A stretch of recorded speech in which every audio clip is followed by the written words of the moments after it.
আবু হানা মুস্তাফা আমার সাথে আমার দেখা হয়েছে, এছাড়া আমার বিশেষজ্ঞতার কোনো দাবি নাই।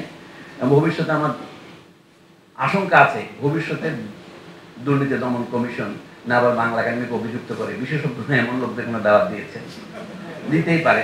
নজরুল ইসলাম সম্পর্কে তিনি কবিতাও লিখেছেন বেশ কয়েকটা, সেগুলো একটা বইতেও নিয়েছেন। তৃতীয় বই যেটা 1988-তে বেরিয়েছিল আক্রান্ত গজল, এটার নাম আক্রান্ত পদাবলীও হতে পারত। সেখানে তিনি যেখানে নজরুলের প্রতি একটা কবিতা আছে, নাম প্রথম সম্রাট, অসাধারণ কবিতা। তো এটা নিয়ে বেশি তো আলোচনা লোকে করে না, আমি বলছি আপনাদের আলোচনা শুরু করার আগে সেইটা কবিতাতে আপনাদের পড়ে, যেহেতু সনেট সময় লাগবে কম।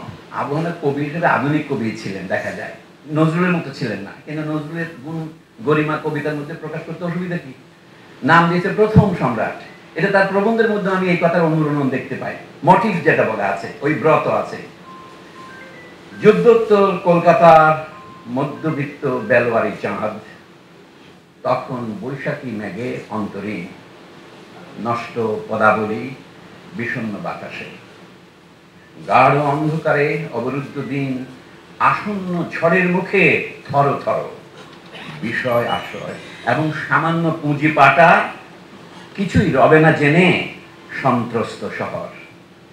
পূর্বপুরুষের সম্পন্ন গোলায় বর্গী চিরস্থায়ী বন্দোবস্তে পরিতৃপ্ত, লক্ষ্মীর ভাড়ার শূন্য রুক্ষ আদিগন্ত শস্যহীন ভূমি। অথচ সবাই যে যার নিজস্ব মজা বদ্ধ জলাশয়ে, এমনকি প্রবীণ বাউলের হাহাকারে একটি বৃক্ষের পাতা তা ও ভুলেও নড়েনি।